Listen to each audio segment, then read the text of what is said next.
and other transportation systems to roll back their mask requirements for travel. More than 2 years into the pandemic, this rapidly changing virus continues to challenge public health officials who must evaluate the data and make science-based recommendations amid a hodgepodge of state and local responses.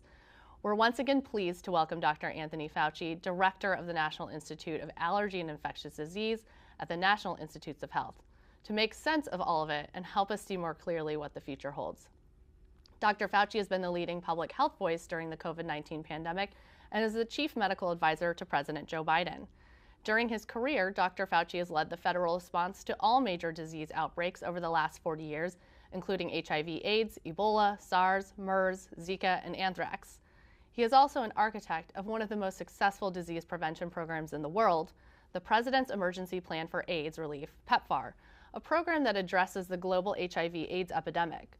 Begun in 2003 under President George W. Bush, PEPFAR is estimated to have saved the lives of 21 million people. Like Dr. Fauci's 3 daughters, I too grew up as a child of an infectious disease specialist and epidemiologist. I'm sure we can all swap stories about what dinner conversations were like growing up in our houses. But unlike a few of those dinner conversations growing up, I very much look forward to Dr. Fauci's insight as we continue to navigate our lives in this long pandemic. Dr. Fauci, thank you for joining us today. The floor is yours. Thank you very much, Jen. It's really good to be with you all. I'm going to spend some minutes talking about some of the lessons that we've learned from COVID-19 in our pandemic preparedness and response. And then hopefully we'll have the opportunity to entertain questions from the group. So just to put things in perspective, we know now we're about 2.5 years into the pandemic, which was first recognized in the first days of January 2020, of cases of an unusual pneumonia that were identified now retrospectively, likely in December or earlier of 2019 in the central region of China called Wuhan.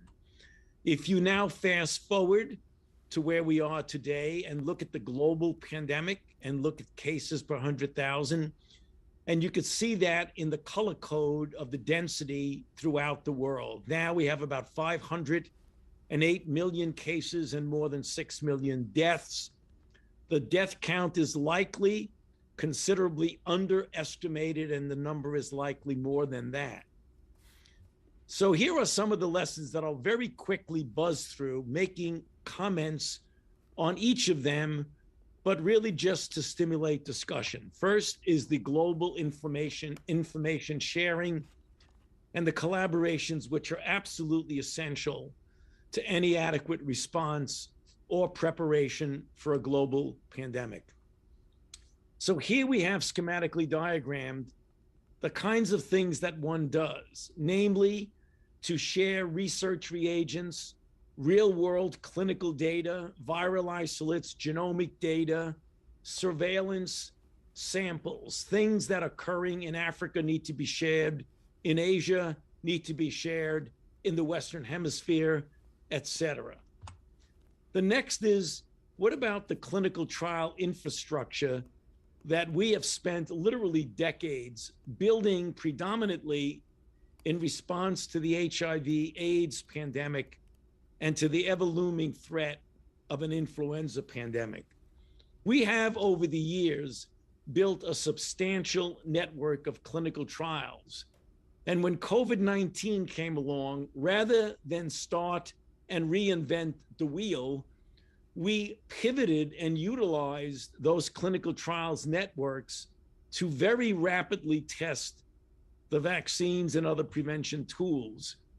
And these are things that might be familiar to some of you, such as the HIV Vaccine Trials Network that we set up years ago, the HIV Prevention Trials Network, our Infectious Diseases Clinical Research Consortium, our AIDS Clinical Trial Group.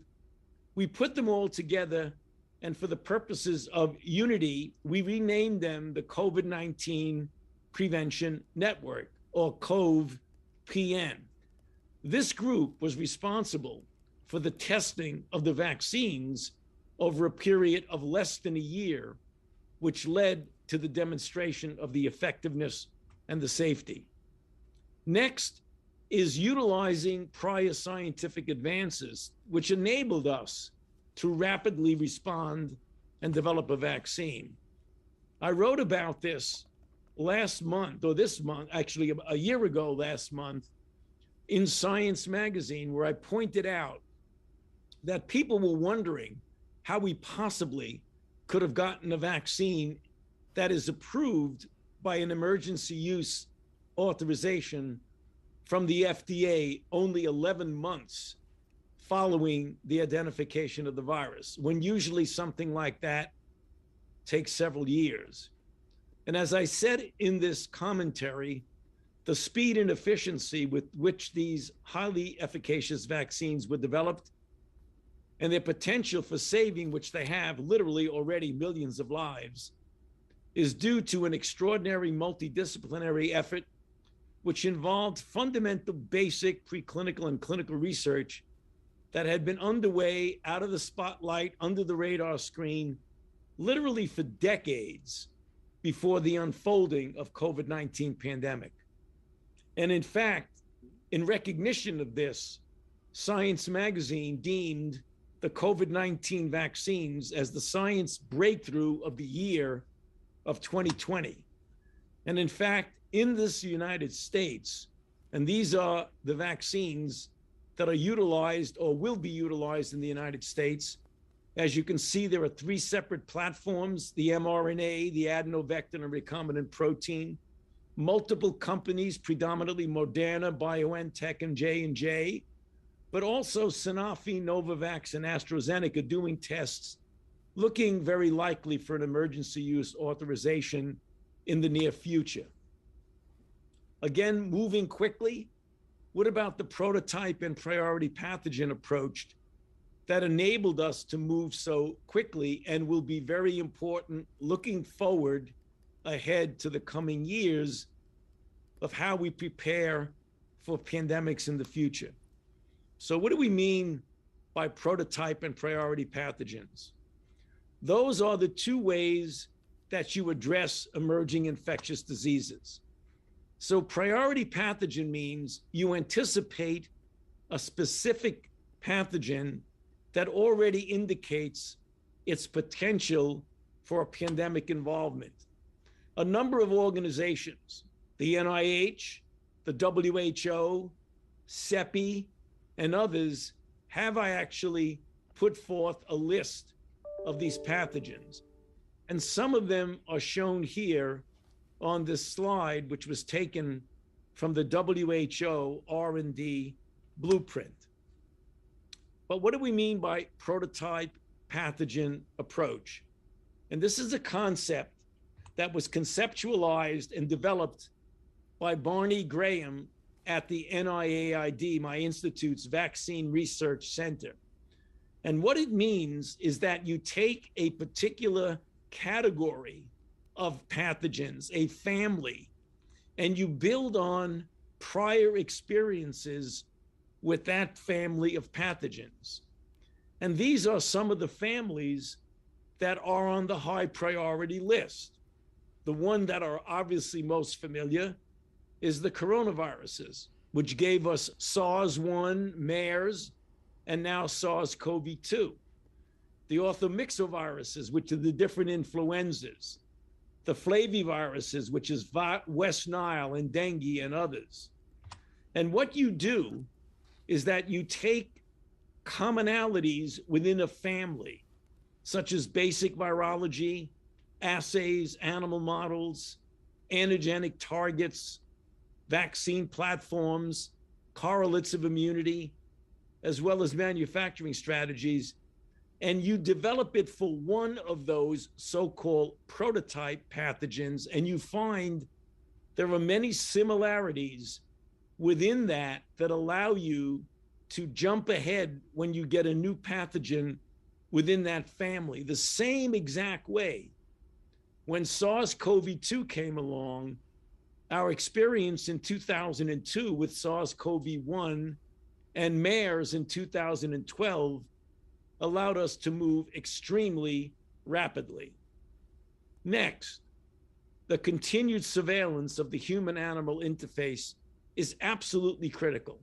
75% of all new pathogens are zoonotic, namely pathogens that infect humans. 75% of them that are new come from an animal host.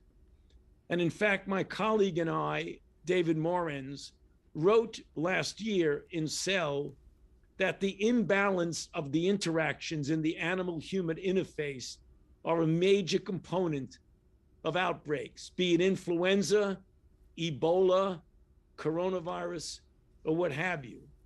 Namely, the human health clearly is connected to the health of animals, as we've seen in so many outbreaks.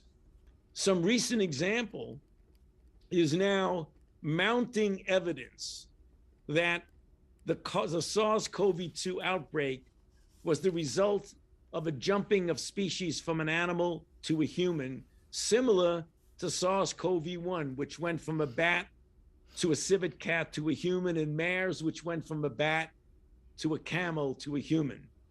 That is still, although we don't know precisely what the origin is, it is very likely that that is the case, despite the fact that the lab leak hypothesis still obviously has not been disproven. Next, longstanding systemic health and social inequities that we see are driving pandemic disparities. We've seen it with virtually every disease. Again, this has been written about recently, that the most pervasive disparities are seen among our minority populations, African Americans, Latino, and where we have data, also American Indian, Alaskan Natives, and Pacific Islanders. Why is that the case? Why do we see such disparities? Well, the answer to that has been obvious for decades. The underlying discrimination and the results of longstanding racism has led to a disadvantage that minorities have been put at by limited healthcare access and use, by some of their occupations, which disproportionately put them in essential work settings, as opposed to the easy ability to work remotely the way many people are able to do. There are educational, income, and wealth gaps, housing issues where some people live in crowded conditions, and it's hard to follow prevention strategies. And finally, what about misinformation? We are seeing a heavy dose of that in the current pandemic. And here are some of the crazy examples of what we have to deal with when the common enemy unquestionably is the virus. And these are some of the things that all you know. Bill Gates and I putting microchips in the vaccines that might actually make somebody magnetic, not to mention following what they're doing. The widespread misinformation about infertility related to COVID-19 vaccines, the extraordinary destructive anti-vaccine propaganda of Robert F. Kennedy Jr., senators who say that COVID vaccines are killing athletes on the playing field, and also a variety of other mis and disinformation. So, with those lessons learned, getting back to COVID now, what's the end game looking ahead this year and beyond?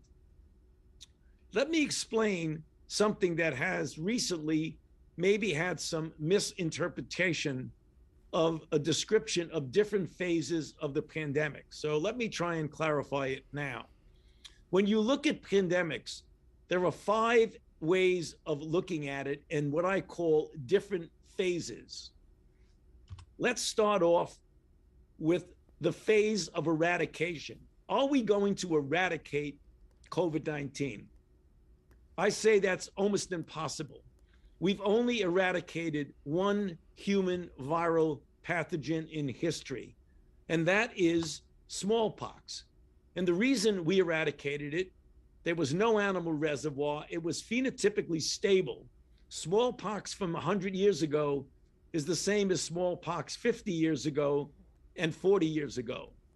There was a widely accepted global vaccination campaign, and importantly, the immunity that was induced by either vaccine or infection was lifelong in its durability. The next question, can we eliminate it? That means we don't eradicate it from the world, but you eliminate it from certain regions, for example, the United States. What about that? We've successfully eliminated two important viral pathogens in the United States: polio in 1979 and measles in 2000. How is that possible? Again, lack of an animal reservoir, a phenotypically stable virus. Measles from 50 years ago, 60 years ago, is the same as measles that's circulating in parts of the world now. In the United States, we had a widely accepted national vaccination campaign. And again, either vaccine or infection-induced immunity is usually lifelong or close to lifelong. So what about SARS? Why do I say it? It's unlikely we will eliminate it. One, there are established animal reservoirs, and we know there can be reinfections and reintroductions. Although we don't need it, there's enough people that are already infected. But importantly, unlike measles and smallpox and polio, we have already seen the evolution of genotypically and phenotypically diverse variants. The world has experienced 5 of them already. We in the United States have experienced 4. There is, unfortunately, a lack of wide acceptance of safe and effective vaccines with the anti-vax movement. And then, unfortunately, as we've experienced, both vaccine and infection-induced immunity wanes over a period of several months. So what are we hoping for? We're hoping for control, namely get out of the fulminant, acute pandemic phase where you have 900,000 infections a day, tens of thousands of hospitalizations, 3,000 deaths per day, and get to a level low enough so that it doesn't disrupt the society, either economically, socially, from the standpoint of what we can do in schools and in jobs. And what I mean by that, some people call it return to normalcy, or at least a new normal. Some people refer to it as endemicity. Others describe it by saying something similar to what we see with other viral infections that are present. We don't like them to be present, but they're present, but they don't disrupt society. Things like RSV, respiratory syncytial virus, common cold coronaviruses, parainfluenza, influenza. How do we stay in control? Well, you get it to a low enough level by vaccinating the overwhelming proportion of the population and boosting where necessary. But also you implement common sense, hygiene, voluntary masking, attention to good ventilation, and make available vaccines, antivirals, and monoclonal antibodies. I'll stop with this last slide, going back 14 years to something I wrote with my colleagues in the Lancet Infectious Diseases, in which I briefly described that emerging infectious diseases has been with us since the beginning of civilization, from before the time we could record it. We've seen it in recorded history with diseases like pandemic flu of 1918. We've seen it with 3 subsequent pandemics of influenza, and we're experiencing it now with COVID-19. And the bottom line is, since these infections are perpetual challenges, we absolutely must be perpetually prepared for the inevitability of another pandemic. Thank you. Thank you so much for those opening remarks. Tons of very good information in there. On Wednesday, you told the Washington Post that the pandemic was in a transitional phase, and you talked a little bit about this in your opening remarks.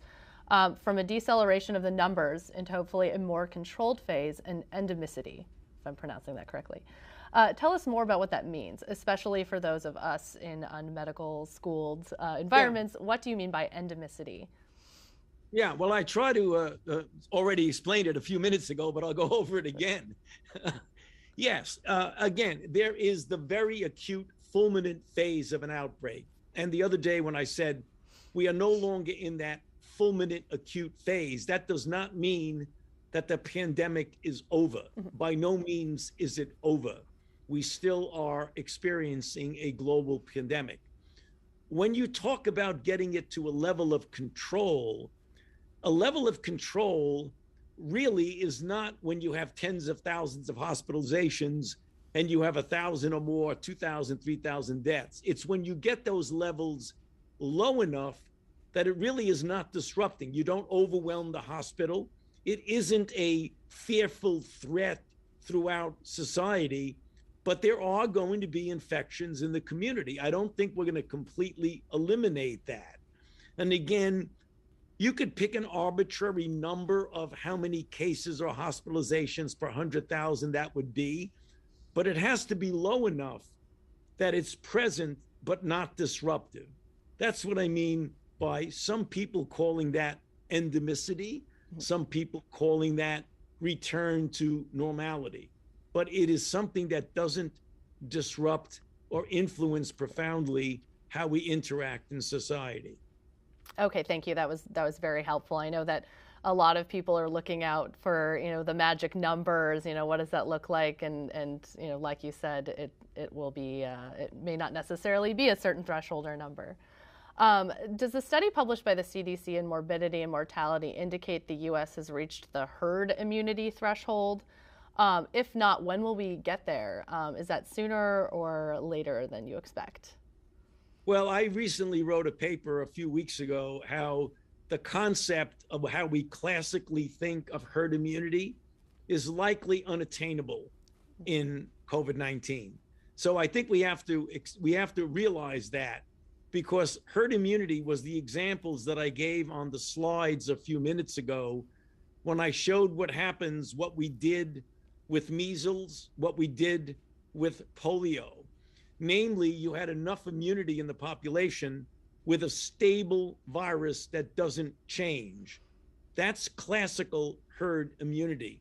It makes it very problematic to get herd immunity, which means there's enough protection in the community and enough stability of the virus that it doesn't change, and enough durability of protection that you essentially don't have any infection in the community, similar to what we see now with measles and polio. Measles and polio is all over the world. In some countries, polio less so, but measles is widespread in many other countries. Yet we don't see measles in the United States because A, people are immune to it, and B, the virus doesn't change. We're not seeing that with SARS-CoV-2. We're seeing variants that emerge every few months. We've had Alpha, Beta, Delta, Omicron, BA2, BA4, BA5. So it's very difficult to really get a strong classical herd immunity when you have immunity that wanes and a virus that, in fact, does not stay stable. And you have an anti-vax movement which prevents many of the people from getting vaccinated. So that's what I mean when I described recently, we're not going to get classical herd immunity with SARS-CoV-2. Okay, let's talk about those variants. So why do viruses evolve? At the moment, it seems like the coronavirus is becoming more communicable but less lethal. Can you talk about why that is? Well, generally when viruses propagate rapidly through populations, they tend to adapt themselves to spread more rapidly and not necessarily kill all the hosts. So it's not surprising that you wind up seeing viruses that might be less pathogenic. But remember, less pathogenicity can be due to two factors. One, the virus can be inherently less pathogenic, namely serious, or there's enough baseline immunity in the population that even though you're not protected from infection, you're protected from severity of disease. Now, viruses change and evolve by mutations. Mutations cause amino acid substitutions in important parts of the virus, which interfere or modify their transmissibility or their severity. That's usually due to what we call immunological pressure that's put on the virus. So when a virus infects somebody, your immune system tries hard to eliminate it. The virus that's replicating is trying to escape that attack on it by the immune system. So it tends to mutate and change. When you get enough of that, and then viruses start to recirculate, the new version of it recirculates, and that's called a variant. Okay, thank you. You spoke a little bit about the zoonotic effect in the animal reservoir for this particular disease. So how have you seen that play out in the United States? Can you talk a little bit about infection among animals, and have we seen passing back and forth? Yeah, well, we're dealing with it literally yesterday when the CDC announced the first case of an H5N1 chicken influenza virus that jumped species from the animal host, the chicken, which is causing a great deal of agricultural problems because it's causing the culling of large numbers of chickens, not to mention wild birds like bald eagles and other singing birds. So that is an animal virus that's jumped species. Years ago, we had a rather significant concern with H5N1, H7N9, which are influenza viruses in animals that jump species. So right here in the United States, interesting you asked that question, we had an announcement yesterday of that by the CDC. Okay, thank you. While the initial version of the vaccines were highly effective, the immunity they produced did not last that long. You mentioned that in your opening remarks. What can we expect from future vaccines? Will they be able to extend immunity, and how will they do this?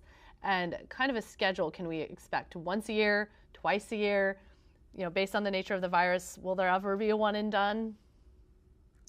Well, I hope there will be, but I'm not overly optimistic about a one and done, particularly when you have a virus that tends to change, which this virus does, and it's testis as the variants that we've seen.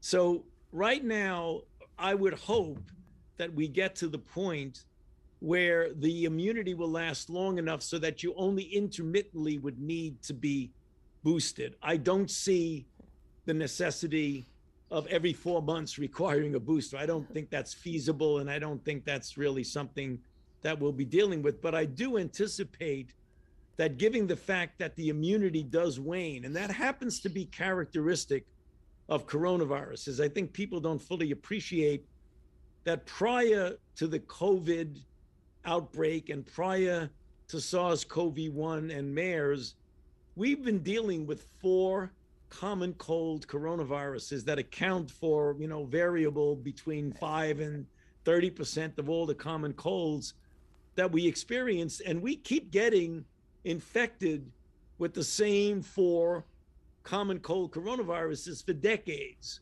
So we know from experience with coronaviruses that the protection that follows infection is not particularly durable. And you would expect, that being the case, that the protection following vaccines are not going to be durable, which brings us to the second part of your question. We are trying very hard to develop vaccines, different platforms that give a greater degree of durability of immunity. mRNA vaccines are phenomenally good at getting a high degree of efficacy and safety. But we've experienced now that the durability of protection isn't lifelong, for sure. Well, certainly not years long in the year and a half that we've experienced it. So we've got to do better. We have very good vaccines, but we've got to get better platforms and immunogens, maybe with adjuvants, that allow us to have a greater durability of protection. Okay. So the second booster, we're already seeing that that's already approved for those over the age of 50-something. But when are you expecting to see a release for that second booster for adults and also potentially young adults, teenagers? Where are you with that? And do you think that the second booster is something that people should consider getting at this point, or should we be waiting for something else? All right.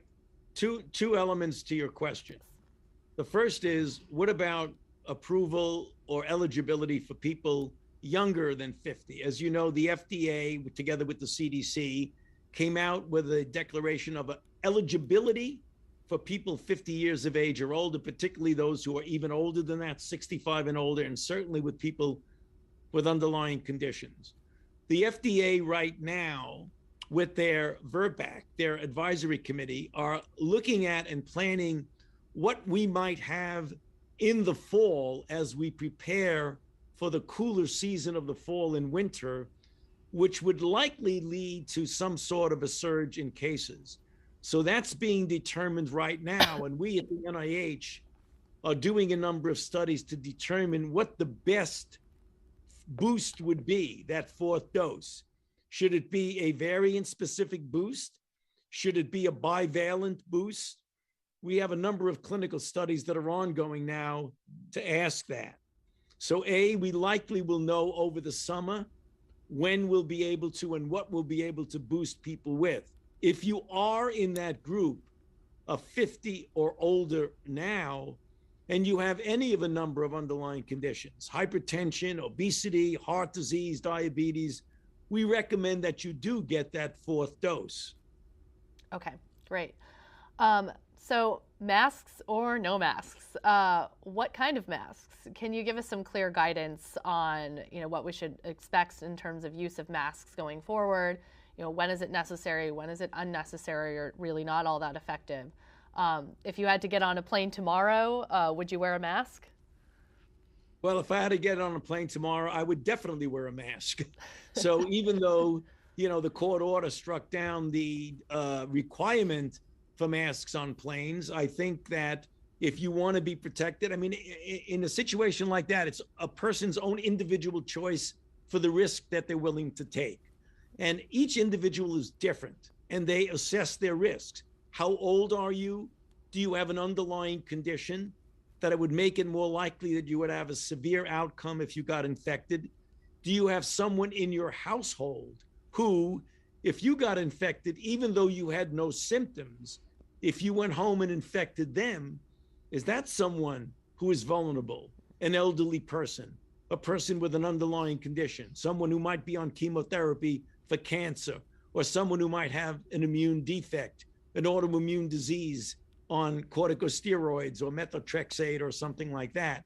If that's the case, you should probably take into consideration seriously wearing a mask, even in indoor settings when masks are not required. If you look at the United States now and the CDC metrics, most of the country is green, which means the requirement or the strong recommendation for a mask in indoor settings is not there. As the CDC has said, that could change. And if in fact a combination of cases, hospitalization, and hospital capacity change, the CDC will modify their recommendations. But the wearing of masks right now in indoor cases, you need to take a look at what your risk is and the risk you're willing to take. Okay. I want to jump over and ask a burning question selfishly, but I know many people want to know. I have a 2-year-old and a 3-year-old. We're all just kind of continuously scouring the news for answers on when we may see a vaccine that covers under age of 5, 6 months to 5 years. On Thursday, Moderna announced that it would seek emergency use authorization for the COVID vaccine for young children. Why has it been so difficult to deliver a vaccine that's suitable for toddlers? Well, first of all, I think it's important for the public to understand something very clearly. The FDA cannot act on approving something on an emergency use until A, they get an application from the company for an EUA, and B, they receive all of the information necessary to make that determination, and C, they're given ample time to do the very important task of carefully examining and scrutinizing that information so that when they make a determination that an EUA should be granted, that they do so in a way that you can be sure that you're dealing with a safe and effective vaccine. So the FDA is not delaying anything. The FDA needs the information, not all of which has been presented to them yet, to make a determination. And I think there's a misinterpretation that they're holding on to data that they should be moving on. That's not the case at all. Can you explain a little bit further, though, why it has been difficult to get, it seemed like it wasn't effective. The first vaccine that Pfizer had been studying wasn't effective, or not to the level that they were looking for. So, it is obviously up to Pfizer to make the determination whether they seek emergency use or not. But from your vantage point, what happened there, and what are some of the things that you're seeing companies now do in developing vaccines that may be more effective in finding a vaccine that works in toddlers? Well, I think we likely will have it. The question is, what is the precise dose and the dose regimen? For Pfizer, they started off with a 2-dose vaccine for children in that cohort from 6 months to 2 years, and then 2 years to up to 5 years old. And as it turns out, a 2-dose regimen did not meet the criteria that were preset to make it be available to really be evaluated enough for the efficacy for an EUA. And so they then went to the trial on a 3-dose regimen, which is what's going on now, and the data are being collected and analyzed there. So it's really a question of getting the right dose and the right dose regimen. We continually try to improve on that with newer vaccines, including vaccines for children. And so, with Moderna asking to seek emergency use authorization, is that a sign that based off of their trials that they are seeing efficacy with this vaccine at this point? Because I know Pfizer had put forward the request but then pulled it back. So just kind of curious, what does this really dictate here in terms of Moderna's potential success in trials that they're... Well, when Moderna submits data to the FDA, they do so under the assumption that the data will be good enough for an EUA. I can't comment on that because I haven't seen the data and I'm not the FDA. So right now, when the FDA gets all the data that they need, they will expeditiously analyze the data and make a determination based on what they do very well, is a very careful scrutiny of the safety and efficacy of the data. Okay, great. Thank you. I know we're all hungry for that data. When do you think we'll see a toddler vaccine? Do you think we'll see it this summer or potentially later, based on what you're hearing? Well, you're asking the same question 5 different ways. I know. And I'm telling you the answer, and I'm being very consistent with one answer.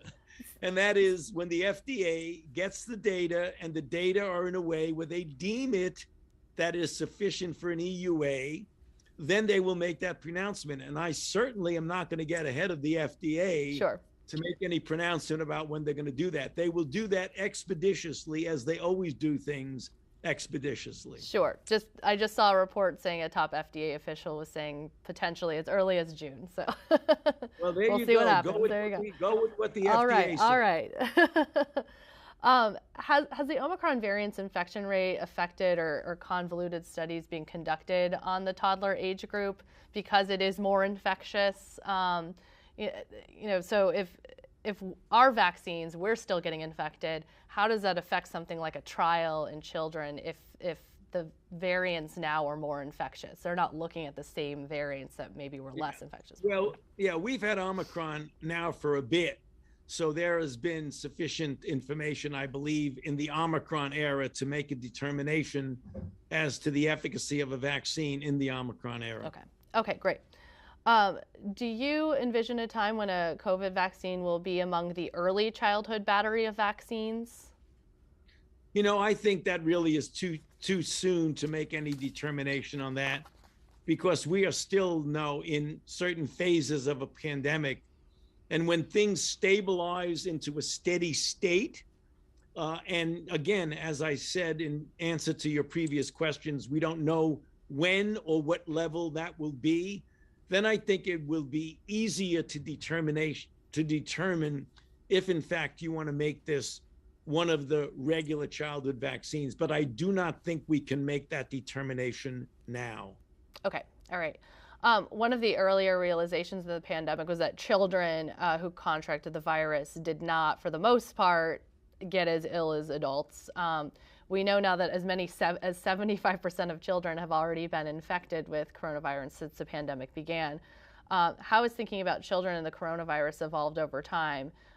Do we have a clear idea yet about why the virus behaves as it does in children as opposed to adults? No, we don't have a very clear explanation of why that's the case. There are certain hypotheses that have not been proven, maybe due to so-called innate immunity that the children have that make it less likely that they get severity of disease. We don't know the answer. So if I surmise, it'll become a soundbite, and that's not good. So I won't surmise. We don't know. Try that. Okay. So having said that, I think we better be careful. And I don't think I know we better be careful about when we say that the virus doesn't affect children as seriously as it affects adults, to then make the conclusion that it's trivial in children. It's not. Many children have been infected, 12 million or so. We've had thousands of hospitalizations. We've had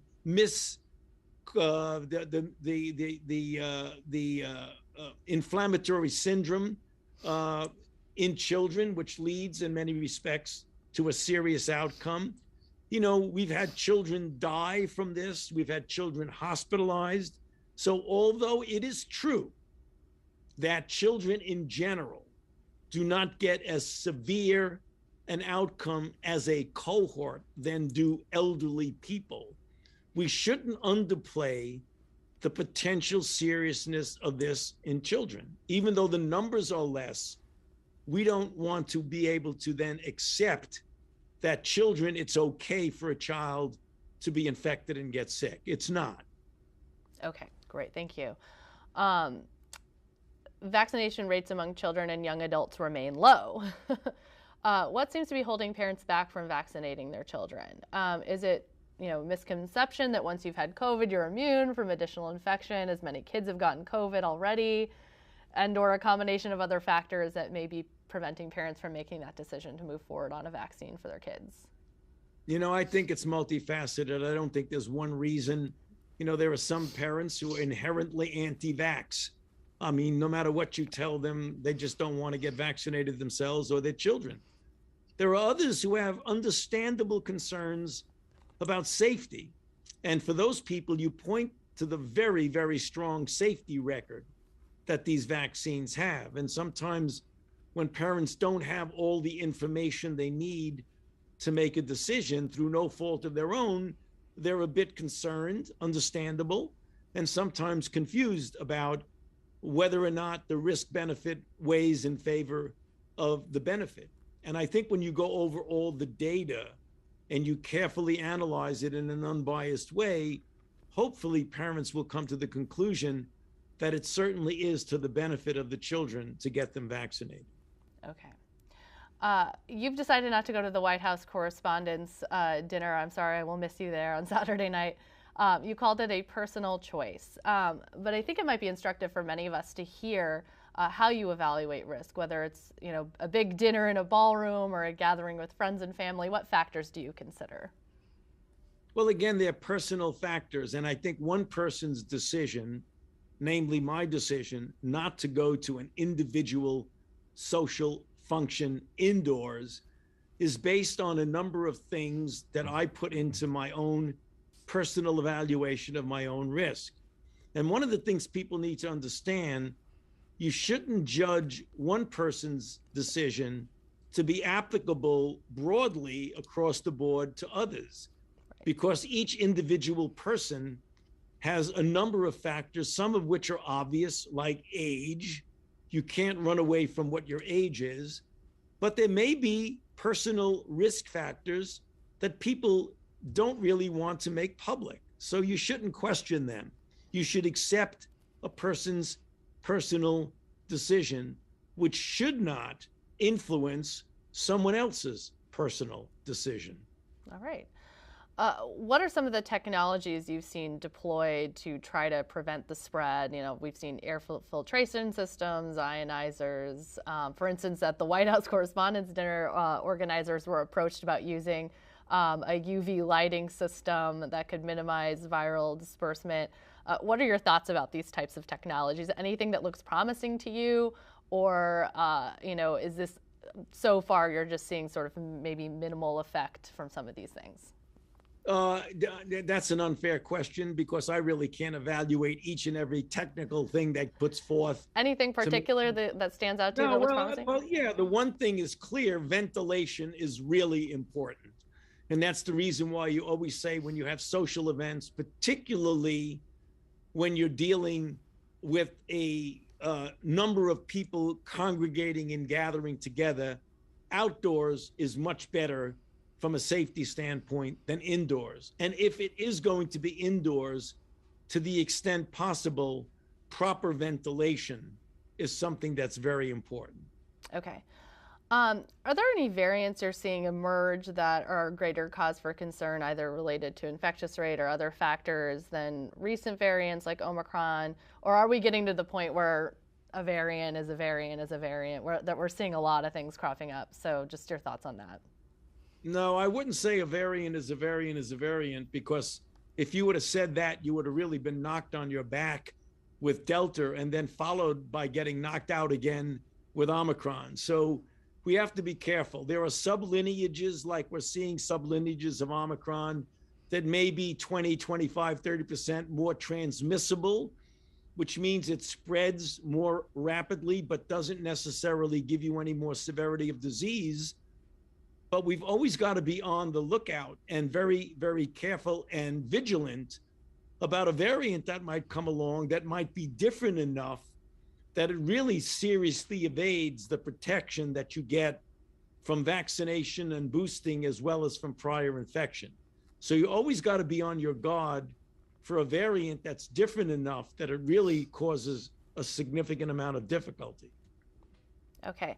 I'm going to ask a few questions from the audience that are coming in.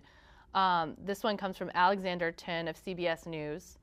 What does Dr. Fauci make of reports of rebound symptoms in people who finished a course of Paxlovid? Do you think more people should be eligible to receive Paxlovid? All right, two separate questions, a little bit unrelated, but appropriate questions and good questions. There are anecdotal stories, which are what anecdotes are, of people who have taken Paxlovid in the acute phase within 3 to 5 days, have done well for a few days, and then when the drug is stopped, they appear to have a rebound, either a rebound in test positivity or a rebound usually of mild symptoms. The drug is still clearly very effective in preventing you from progressing to requiring hospitalization. The 90% efficacy seems to be holding strong. That issue of real or not rebound phenomenon is really being looked at very carefully to determine what the extent of it is, and is it a real phenomenon? Because right now, it's still at the level of anecdotal reports. And when you have anecdotal reports, the best thing to do, which is being done, is to put together a study to try and validate or not what those anecdotes are and what to do about it if they are real. That's the answer to the first question. The second question, I and a number of my colleagues, including Dr. Jha and others in our COVID team at the White House, feel that we are underutilizing Paxlovid. And we need to make sure that the American public and healthcare providers realize that it is much more accessible than people realize it is. And we're making it even more accessible. We started off by having 20,000 sites where you can get it, pharmacies and clinics. We're bringing that up to 30,000 and hope to double it to 40,000 very soon. In addition, there are about 2,200 test to treat sites which means you go in, you get tested, and if you're positive, you immediately have access on the spot to Paxlovid. So we really are underutilizing it, and we'd like to get it used more. Okay. This question comes from Jennifer Henderson, an enterprise and investigative writer for MedPage Today. Is there any insight you're able to share on if and when variant-specific vaccines may be available, and how significant they may be, perhaps on an annual basis going forward? Well, that's a great question, and we are actually right now testing just that phenomenon. It's a study that we've started. The companies are doing their own studies, but the NIH study is called COVAIL, C-O-V-A-I-L. And what it's looking at is people who've received a third dose of an mRNA and giving them any of a number of fourth doses, either ancestral strain specific, either variant specific, or a combination or bivalent, namely both. So those studies are actually ongoing. We started them a few weeks ago, and hopefully in the next month or two, we'll get the immunological bridging data that will give us more insight into where we're going in the future. Okay. Coming from Alan Kotok of Science and Enterprise, what are the prospects for a nasal spray vaccine for COVID-19 or a combination influenza COVID-19 vaccine?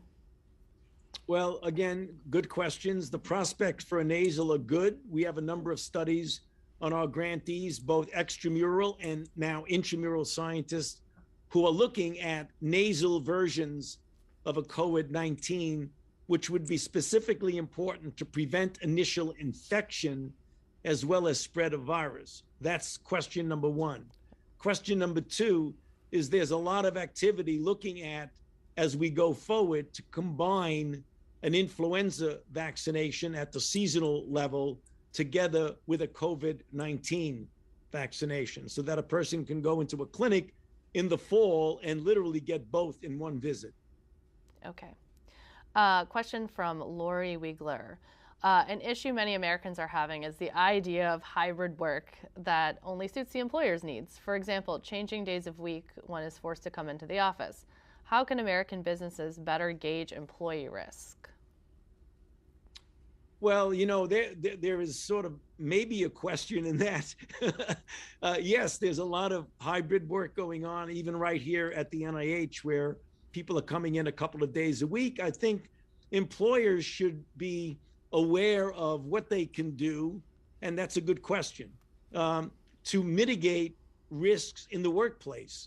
And there are a number of ways to do that. One of them is to have proper ventilation, to have proper spacing, to perhaps even diminish the density of people by having staggered coming in, people coming in 2 or 3 days, if you are in a workplace that is amenable to virtual working, because some working places are not. But for those that are, if you stagger the schedule so that you have much less of a social distancing issue, if you have fewer people on any given day.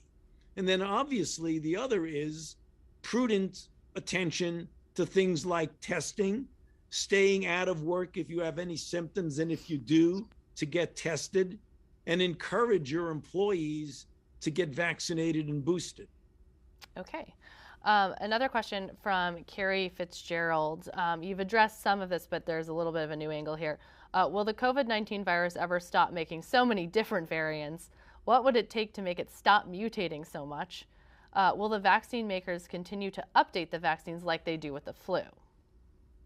Well, if necessary, the vaccine makers will, in fact, continue to update the booster shots and the primary regimen as necessary. No doubt about that. But I like the middle question you asked is, how do you get this virus to stop mutating? It's really easy conceptually and difficult practically. What do I mean by that? A virus will not mutate if it doesn't replicate. And the best way to stop mutation is to suppress the virus globally, which brings me up to something that was not discussed in this interchange we've had here.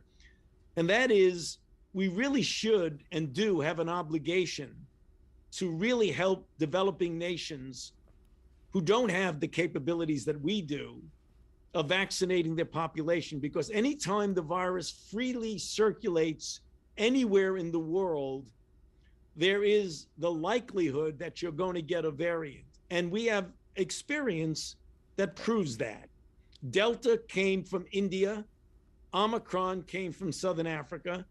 And if you have virus that continues to replicate in any region of the world, there's always the threat of a variant that will emerge and ultimately get here in the United States. So the best way to stop it from mutating is just stop it from replicating. Can you detail at all where you're seeing, in terms of regions where you're around the world, where you're seeing the lowest levels of vaccination? And is that likely due to access to the vaccine?